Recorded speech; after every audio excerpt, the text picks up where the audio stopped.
انشاءاللہ بہت جلد اس چینل پر تاریخ اسلام، تاریخ انسانیت محکم بشان طریقے سے بیان کی جائے گی، یعنی حضرت آدم علیہ السلام سے لے کر ہمارے آج کے دن تک اور آپ صلی اللہ علیہ وسلم کے دور کو تفصیلاً بیان کیا جائے گا، یعنی آپ صلی اللہ علیہ وسلم کے دور کے تمام اتار چڑھاؤ، واقعات وغیرہ، صحابہ کے واقعات، صحابہ کے دور کے اتار چڑھاؤ۔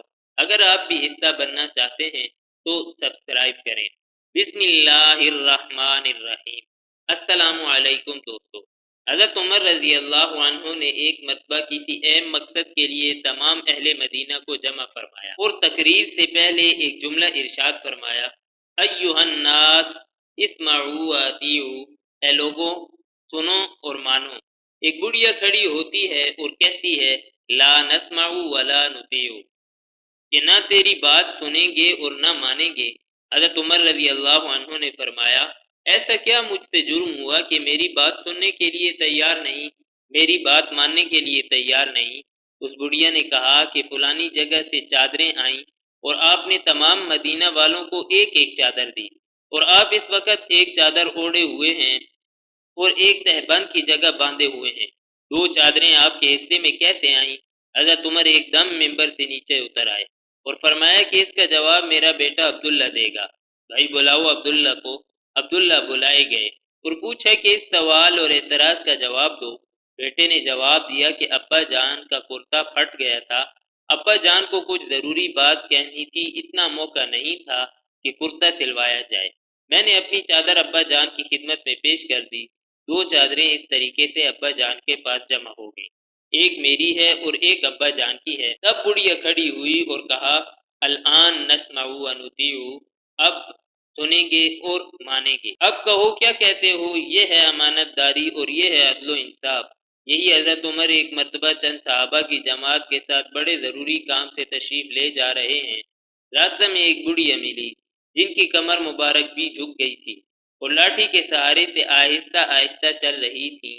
حضرت عمر سے فرمایا یا عمر کہاں لپکا جا رہا ہے؟ حضرت عمر ٹھہر گئے اور بڑھیا لاٹھی کے سہارے سیدھی کھڑی ہو گئی اور فرمایا اے عمر، میرے سامنے تیرے اوپر تین دور گزر چکے ہیں۔ ایک دور تو وہ تھا کہ تو سخت گرمی کے زمانہ میں اونٹ چرایا کرتا تھا اور اونٹ بھی چرانا نہیں آتا تھا۔ صبح سے شام تک حضرت عمر اونٹ چرایا کرتے تھے تو خطاب کی مار پڑتی تھی کہ اونٹوں کو اچھی طرح چرا کر کیوں نہیں لایا۔ ان کی بہن عمر کو یہ کہتی تھی کہ عمر تجھ سے تو پھلی نہیں پھوٹتی۔ تو اس بڑھیا نے کہا کہ تو اونٹ چرایا کرتا تھا اور تیرے سر پر ٹاٹ کا یہ کمبل کا ٹکڑا ہوتا تھا اور ہاتھ میں پتے جھاڑنے کا آنکڑا ہوتا تھا۔ دوسرا دور وہ آیا کہ لوگوں نے تجھے عمیر کہنا شروع کیا، اس لیے کہ ابو جہل کا نام بھی عمر تھا، اس کی طرف سے پابندی تھی کہ میرے نام پر نام نہ رکھا جائے۔ گھر والوں نے حضرت عمر کے نام میں تصغیر کر کے عمیر کہنا شروع کر دیا تھا۔ 2 ہجری میں غزوہ بدر ہوا اور اس میں ابو جہل مارا گیا، اس وقت تک ان کو عمیر ہی کہا جاتا تھا۔ بڑھیا نے کہا کہ اب تیسرا دور یہ ہے کہ اب تجھے نہ کوئی عمیر کہتا ہے نہ عمر، بلکہ امیر المؤمنین کہہ کر پکارتے ہیں۔ اس تمہید کے بعد بڑھیا نے کہا اتق اللہ تعالی فی الرعیت، رعایا کے بارے میں اللہ سے ڈرتے رہنا۔ امیر المؤمنین بننا آسان ہے مگر حق والے کا حق ادا کرنا مشکل ہے۔ کل حقوق کے بارے میں باز پرس ہوگی، لہذا ہر حق والے کا حق ادا کرو۔ عمر زاروں قطار رو رہے ہیں، یہاں تک کہ داڑھی مبارک سے ٹپ ٹپ آنسو گر رہے ہیں۔ صحابہ جو ساتھ تھے انہوں نے بڑھیا کی طرف اشارہ کیا کہ بس تشریف لے جاؤ۔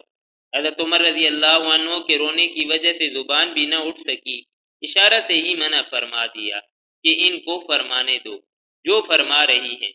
جب وہ چلی گئیں تب صحابہ میں سے کسی نے پوچھا کہ یہ بڑھیا کون تھی جس نے آپ کا اتنا وقت ضائع کیا؟ حضرت عمر رضی اللہ عنہ نے فرمایا کہ اگر یہ ساری رات کھڑی رہتی تو عمر یہاں سے سرکنے والا نہیں تھا بجز فجر کی نماز کے۔ یہ بی بی صاحبہ خولہ بنت ثعلبہ ہیں جن کی بات کی سنوائی 7ویں آسمان کے اوپر ہوئی، اور حق تعالی نے ارشاد فرمایا بعد اعوذ باللہ من الشیطان الرجیم قد سمع اللہ قول التی تجادلک فی زوجہا وتشتکی الی اللہ۔ یہ واقعہ پھر کبھی بیان کریں گے انشاءاللہ۔ ترجمہ: بالیقین اللہ نے اس عورت کی بات سن لی جو آپ سے اپنے شوہر کے بارے میں جھگڑ رہی تھی اور اللہ کے آگے جھینک رہی تھی۔ فرمایا عمر کی کیا مجال تھی کہ ان کی بات نہ سنے جن کی بات ساتویں آسمان کے اوپر سنی گئی۔ حضرت عمر نے ان بی بی صاحبہ کے ارشاد عالیہ کو اپنے لیے لائحہ عمل اور دستور بنا لیا تھا اور پوری زندگی حق والے کا حق ادا فرماتے رہے اور اس میں کسی طرح کی کوئی خیانت نہیں کی۔ ایک مرتبہ گھر میں تشریف لائے اور فرمایا کہ ہاتھ دھونے کے لیے صابن وغیرہ کوئی چیز ہے؟ کسی نے پوچھا کیا ہوا؟ فرمایا ابھی مسلمانوں کو مشک تسلیم کر کے آیا ہوں اور میں نہیں چاہتا کہ اس کی خوشبو سے نفع حاصل کروں، بس ہمیں چاہیے کہ ہم صحابہ کے طریقہ کو اختیار کریں اور ان کے ارشادات و فرمودات کو اپنائیں، اس لیے کہ رسول پاک علیہ الصلاۃ والسلام نے ارشاد فرمایا اصحابی کن نجوم بأیہم اقتدیتم اہتدیتم۔ ترجمہ، میرے صحابہ آسمان کے تاروں کی مثل ہیں، ان میں سے جس کا بھی اتباع کر لو گے کامیاب ہو جاؤ گے۔ اور خلفائے راشدین کے اتباع کی بالخصوص تاکید فرماتے ہوئے ارشاد فرمایا علیکم بسنتی وسنت الخلفاء الراشدین المہدیین۔ ترجمہ، میری سنت اور خلفائے راشدین کے طریقہ کو لازم پکڑ لو جو کہ ہدایت یافتہ ہیں۔ انشاءاللہ بہت جلد اس چینل پر تاریخ اسلام، تاریخ امت مسلمہ، تاریخ انسانیت بہت ہی محتم بشان طریقے سے بیان کی جائے گی۔ اگر آپ بھی کچھ سیکھنا چاہتے ہیں تو حصہ بنیں اور سبسکرائب کریں۔ ویڈیو پسند آئے تو لائک اور شیئر کریں۔ جزاک اللہ خیرن۔